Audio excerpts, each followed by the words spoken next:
গতকাল রাতে মাসির ফোন পেয়ে একটু চিন্তামুক্ত হলাম সবাই। আজ দুদিন পর মাসির ফোন পেলাম। দুদিন আগে যখন মাসিকে ফোন করেছিল মা, তখনই ছিল শেষ কথা। তারপর টানা দুদিন মাসির ফোন বন্ধ ছিল। আমরা সকলেই চিন্তিত হয়ে পড়ি। আমি সমরকে ফোন দিয়ে জিজ্ঞেস করলে সে বলে মাসি তাকে কিছুই বলেনি। সমরও চিন্তিত হয়ে পড়ে। সে চিন্তিত কণ্ঠে আমায় বলে, তুমি মাকে খোঁজো প্রকাশদা, আমার ভয় লাগছে, কেউ মায়ের ক্ষতি করেনি তো? এই কথা শোনার পর আমি তাকে সান্ত্বনা দিয়ে বলি, কিসব আবোল তাবোল বকছিস, কে ক্ষতি করবে মাসির? আমি যতদূর জানি মেশোর কোনো শত্রু ছিল না, আর মাসিরও কোনো শত্রু ছিল না, তাহলে কে মাসির ক্ষতি করবে? সমর আমায় বলে, আমি জানি না প্রকাশদা, তবে তুমি মাকে খোঁজো, খুঁজে বের করো প্লিজ। আমি পরশুর মধ্যে দেশে ফিরছি। এই কথা শুনে আমি সমরকে বলি, তুই অতটা ব্যস্ত হোস না, হয়তো অর্ডার ডেলিভারি দিতে গিয়ে কোনো রকমে আটকে গেছে, তুই অতটা চিন্তা করিস না। সমরকে সান্ত্বনা দিয়ে ফোনটা কেটে দিই। তারপর টানা দুদিন তন্ন তন্ন করে খুঁজেছি, মাসির কোনো খোঁজ পাইনি। মাসির প্রতিবেশীদের সাথে জানতে পারি তারা দুদিন আগে মাসিকে অর্ডার ডেলিভারির জন্য কলকাতা যেতে দেখেছে। তবে কলকাতার ঠিক কোথায় গেছে সেটা কাউকেই বলে যায়নি। মনের মধ্যে চিন্তা ক্রমশ বাড়ছে, সময় দ্রুত এগোচ্ছে, তবে মাসির কোনো খোঁজ নেই। দুদিন পর যখন মাসির ফোন পেলাম, তখন হাজারটা প্রশ্ন করি মাসিকে। মাসি শুধু একটা কথা বলে, কাল একবার বাড়িতে আয়, সব বলবো। এই বলে ফোনটা কেটে দেয়। আমি তিনবার হ্যালো হ্যালো করেও কোনো সাড়া পেলাম না। পরদিন সকালে মাসির বাড়ি বেরিয়ে পড়ি। কামারপুকুরের উদ্দেশ্যে ট্রেন ধরি। ট্রেনের ভিতর বসে হাজারটা প্রশ্ন মাথায় চড়া দিচ্ছে। সেগুলির উত্তর আছে কেবল মাসির কাছে। প্রায় 6 ঘন্টার যাত্রা করে অবশেষে পৌঁছালাম কামারপুকুর। স্টেশনে নেমে একটা রিক্সা নিয়ে চলে গেলাম মাসির বাড়ি। 20 মিনিটের যাত্রা করে রিক্সা এসে থামলো মাসির বাড়ির সামনে। রিক্সা ভাড়া মিটিয়ে বাড়ির কলিং বেলে চাপ দিলাম। দরজা খুলে দিল ভজন, এ বাড়ির চাকর। মাসি তাকেও কিছু বলে যায়নি। বাড়িতে ঢুকে সোজা গেলাম মাসির কাছে। গিয়ে দেখি মাসি বিছানায় শুয়ে আছে। আমি গিয়ে বলি, মাসি কি হয়েছে তোমার? মাসি কিছু বলছে না। তখন ভজন ঘরে ঢুকে বলে, কাল রাতে ম্যাডামকে একজন লোক বাড়িতে এনেছে। তখন উনি একেবারে অসুস্থ। ম্যাডামকে ঘরে শুইয়ে দিয়ে লোকটি চলে যায়। তখন ম্যাডাম আপনাকে ফোন করে। তারপর থেকে উনি একটা কথাও বলছেন না। খানিকক্ষণ আগে ডাক্তার এসেছিল। উনি ম্যাডামকে পরীক্ষা নিরীক্ষা করে বলে ম্যাডাম নিজের বাক শক্তি হারিয়েছেন। আমি সেই দিনটা মাসিদের বাড়িতে থেকে যাই। পরদিন সকালে ঠিক 7:30 নাগাদ বাড়ির কলিং বেলের আওয়াজ পড়ল। ভজন দরজা খুলে দেয়। একজন মাঝবয়সী এক ভদ্রলোক বাড়িতে ঢুকলেন। আমার সামনে এসে বললেন, নমস্কার। হ্যাঁ নমস্কার, আপনাকে তো ঠিক চিনলাম না। লোকটি আমায় বললেন, আমার নাম সরোজ সেন, আমি আপনার মাসির একজন কাস্টমার বলতে পারেন। আপনার মাসি যত রকমের পোশাক তৈরি করেন তার সবই প্রায় আমার অর্ডার থাকে। আমি হেসে বলি, তাহলে আপনাকে বড় খদ্দের বলতে হয়, কি বলুন? হ্যাঁ তা যা বলেছেন। আপনার মাসির তৈরি কাপড় আমার দোকানে খুব সেল হয়। আপনি দাঁড়িয়ে কেন, বসুন। ভজন 2 কাপ চা নিয়ে এসো। ভজন চা করতে রান্নাঘরে চলে যায়। আমি লোকটিকে বলি, মিস্টার সেন, আপনি কিভাবে মাসির খোঁজ পেলেন আর কোথা থেকে পেলেন মাসিকে? মিস্টার সেন বলে, আমি একদিন রাতে দোকান বন্ধ করে বাড়ি ফিরছিলাম। রাস্তায় দেখি তোমার মাসি অচেতন অবস্থায় পড়ে আছে। আশেপাশে আর কোনো মানুষ ছিল না।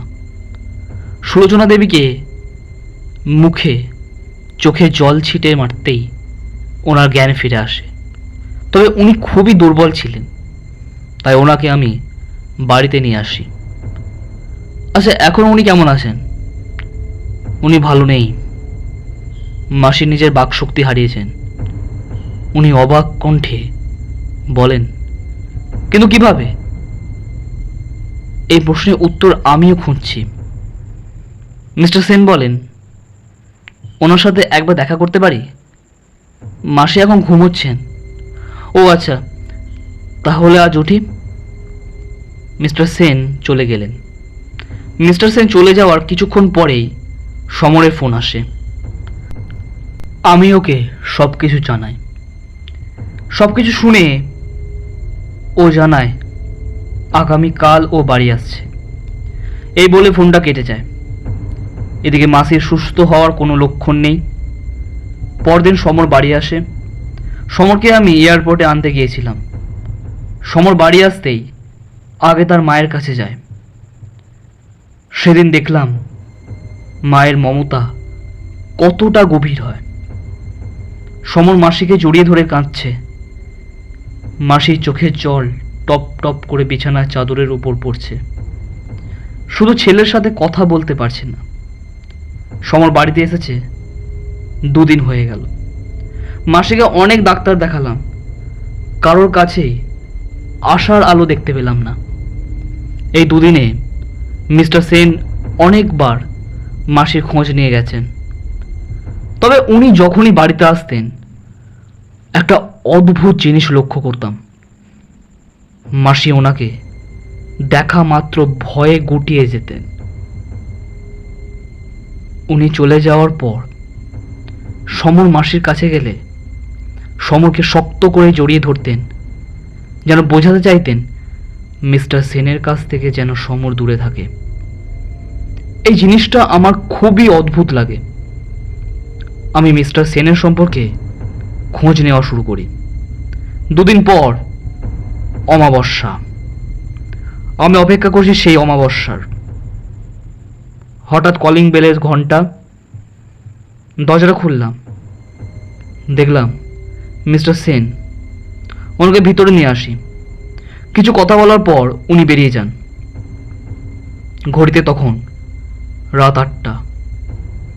মিস্টার সেন চলে যাওয়ার পরই আমি বেরিয়ে পড়লাম আমার প্রশ্নের উত্তর খুঁজতে। 2 দিন কেটে গেল। আমার অপেক্ষার অবসান। আজ অমাবস্যা। আজ হঠাৎই কারেন্টও নেই। মাসি একটু সুস্থ হয়েছে। মোমবাতি জেলে 3 জন ড্রয়িং রুমে বসে আছি।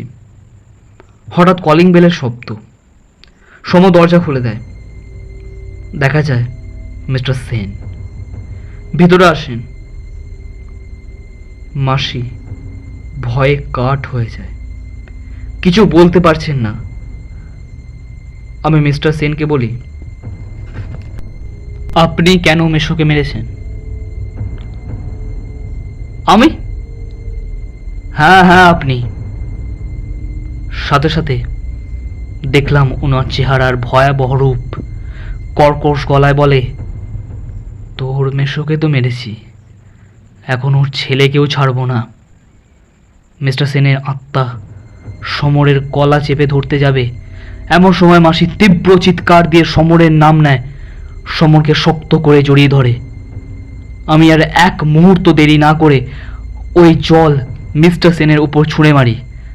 সাথে সাথে কর্কশ গলায় তীব্র হাহাকার শোনা যায়। পরদিন সকালে মাসি আর সমরকে সবটা জানাই। কিভাবে আমি টের পেয়েছিলাম মিস্টার সেন মৃত।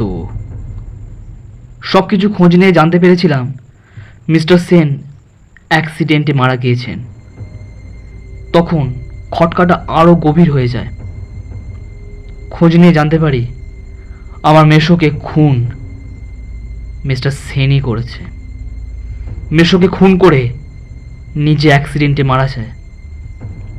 আমি এক তান্ত্রিকের সাথে ওই জল সংগ্রহ করি। আমি তবুও সঠিক ছিলাম না যে মিস্টার সেন অশরীরী। সেদিন উনি চলে যাওয়ার পর ওনার পিছু নিয়েছিলাম। স্বচক্ষে তার আসল চেহারা সেদিন দেখেছিলাম। তাই আর এক মুহূর্ত দেরি না করে অমাবস্যার দিনই ওর ভবলীলা সঙ্গ করলাম। গল্পটি যদি ভালো লাগে একটি লাইক করতে একেবারে ভুলো না। আর রিতম অল্টার স্টোরি চ্যানেলটি সাবস্ক্রাইব করে পাশে থাকা বেল আইকনটা প্রেস করে দাও এরকম আরও নতুন নতুন গল্প পেতে।